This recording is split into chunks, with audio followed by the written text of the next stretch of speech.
Last year, scientists put Western babies and Japanese babies in the same room. The Western babies cried. The Japanese babies did not. If your baby is crying every night, listen closely. It is absolutely not your fault. Here are 2 Japanese words that will change everything. Welcome back. This channel is about the hidden psychology of your baby's world, the science that most parenting books never mention, the research that changes everything.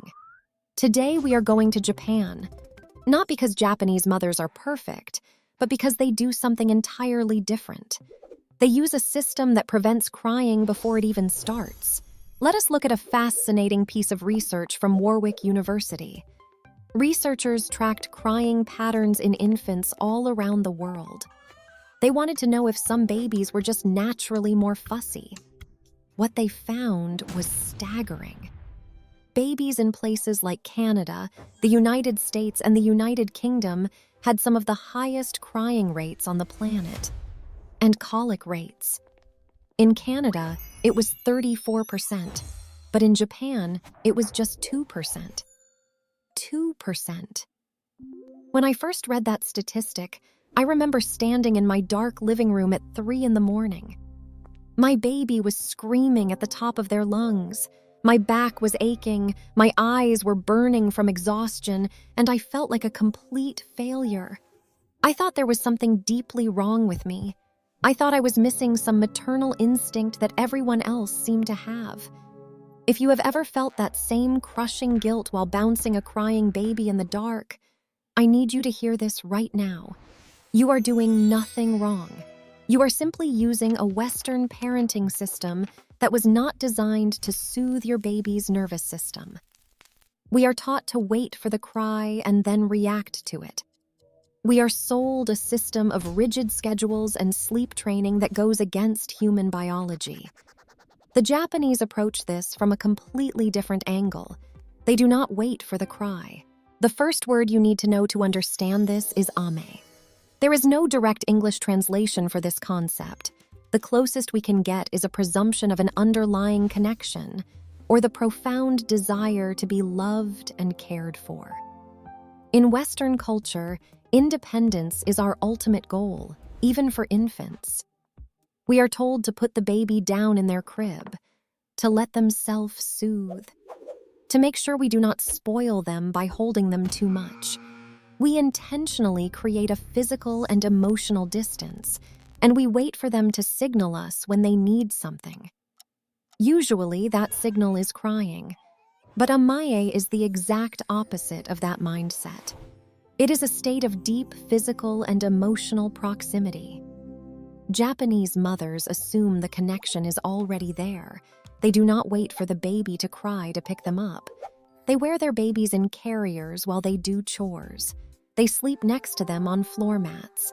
They keep them physically close so that the baby's nervous system defaults to a state of calm. When a baby experiences Amae, they do not need to escalate their emotions to crying because they feel the safety of your presence before the distress even has a chance to begin. It is not about reacting to a problem once it happens. It is about preventing the fire instead of constantly running around with a bucket of water trying to put it out. You are creating a baseline environment where your baby feels so completely understood that the primal need to scream for survival simply fades away. This brings us directly to the second word, Mimamoru. It loosely translates to watch over or to protect by observing.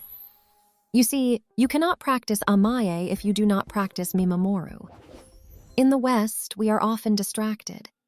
We put the baby in a swing, we check our phones, and we wait for the loud alarm. We wait for the full-blown cry. But a cry is actually a very late sign of distress. It means the baby has already tried to communicate with you, and you missed the earlier messages. Mimamoru is the practice of continuous, gentle observation. It is about learning to read your baby's micro-signals before their vocal cords ever make a sound. What do these micro-signals look like in real life? It is the subtle lip smacking when they are getting hungry, the slight squirming of their shoulders or arching of their back, the way their eyes suddenly dart around the room looking for a familiar face, the tiny clenching of a fist against their chest. When you practice Mimamoru, you are actively watching for these tiny shifts in behavior. And when you see them, you respond immediately. You offer a feed, or you change their position, or you simply make eye contact and speak softly, long before the discomfort turns into panic. You might think this sounds completely exhausting, watching a baby constantly, but it is actually the ultimate energy saver. Because calming a baby who is just showing a micro signal takes maybe 10 seconds. Calming a baby who has escalated into a full-blown, red-faced crying fit can take an hour of walking, bouncing, and shushing. Let us look at exactly what is happening inside your baby's brain and body when you apply these concepts. To understand the profound physical impact of this method, we have to look at a landmark study conducted by the RIKEN Center for Brain Science in Japan. Researchers wanted to understand the biological mechanics of soothing. They attached heart rate monitors to crying infants and tested several different approaches to see what actually worked on a neurological level.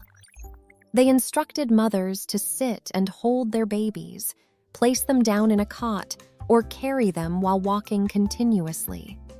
The data they gathered was absolutely fascinating and proves why the Japanese method is so effective. When a mother picked up her crying baby and started walking, the infant's heart rate plummeted almost instantly. Within 5 minutes of this continuous walking and holding, the crying stopped completely for nearly all of the babies, and half of them fell completely asleep. The researchers identified this as the transport response, a biological mechanism where a baby naturally becomes quiet when carried. But there was a catch. If the mother sat down too soon after the baby stopped crying, the heart rate spiked right back up. The magic formula was the specific combination of deep physical contact and forward motion. It is a biological off switch for your baby's distress. If you are finding value in this hidden science, consider subscribing to the channel right now so we can continue this journey together. Now, I need to pause and be completely transparent with you. Implementing this philosophy is not a magical, effortless overnight fix. We have to talk honestly about the reality of this approach and the trade-off it requires. The Japanese system of Amae and Mimamoru demands a massive surrender of your personal space and time. In our Western culture, we are under immense pressure to regain our independence quickly. We want to put the baby down in a bassinet so we can answer emails or just have a moment to ourselves. The Japanese approach goes entirely against that grain. It often involves co-sleeping on floor mats, which contradicts a lot of standard Western pediatric advice. It means wearing your baby in a carrier for hours while you go about your day. It means accepting that your baby might take significantly longer to learn how to sleep independently. You cannot just copy and paste an entirely different cultural lifestyle into your fast-paced life and expect it to be easy. You likely have a demanding job and lack a large extended family support system. Please hear me clearly. Do not feel guilty if you cannot carry your baby 24 hours a day. The goal is not to demand perfection or add another burden to your heavy load. The goal is simply to adopt the mindset. You take the principles of Amae and adapt them to fit your unique reality. This brings us to perhaps the most important question for any tired parent. What happens when you are so exhausted that you literally cannot walk another step? The RIKEN study tells us to walk for 5 minutes. But what if it is 3 in the morning and your legs feel like lead? I remember a specific night when my baby was screaming, and my body was so utterly depleted from days of no sleep that I physically could not stand up. I felt a wave of panic and guilt. I knew the science. I knew I was supposed to walk, but I just could not do it. Instead of forcing myself to stand and risking dropping my child out of sheer exhaustion, I tried a failsafe method. I stripped away the pressure of doing it perfectly. I pulled my baby tightly against my bare chest to maximize that Amae connection. I leaned deeply back into the cushions of a large armchair, making sure they felt completely anchored against my body. I closed my eyes, took slow, deep breaths, and just rocked my upper body a fraction of an inch. I did not walk a single step. I just offered my absolute, undivided physical and emotional presence. Surprisingly, it worked. Without the forward motion of walking, their heart rate slowed to match my breathing. They melted into my chest and fell asleep. Your profound physical presence is far more powerful than perfectly executing a technique. So how do we take all of this cultural philosophy and brain science and turn it into a practical system you can actually use in your home tonight? Here is the blueprint. We are going to break this down into 4 actionable principles. Principle 1, the 60-second morning scan. Tomorrow morning, before you pick up your phone, spend exactly 60 seconds in total silence, just observing your baby as they wake up. Notice their breathing patterns and look for those early micro signals of hunger or discomfort. Principle 2, the 5-minute walking reset. When you see distress starting to build during the day, do not wait for the tears. Drop whatever non-essential task you are doing, hold them closely, and walk with purpose for 5 minutes to use that transport response. Principle 3, shorten the response gap. Your goal is never to completely eliminate crying. Your goal is to shave 30 seconds off your normal response time. Catch the subtle squirming before it escalates into a scream. Respond to the first gentle signal, not the final loud alarm. Principle 4, the anticipatory question. Whenever you feel overwhelmed, stop asking yourself, how do I stop this crying? That is the wrong equation. Instead, ask yourself, what does my baby need right now before they have to tell me? This mental shift transforms you from a stressed, reactive parent into a calm, mindful observer. So what does all of this mean for you tonight when the house goes dark and the exhaustion sets in? It means that the 2 words we talked about at the beginning, Amae and Mimamoru, are much more than just foreign parenting techniques. They represent a fundamental shift in how we view our relationship with our children. We have closed the loop on why those Japanese babies in the experiment were so peaceful. They were not born with better genes, and they are not magically easier to raise.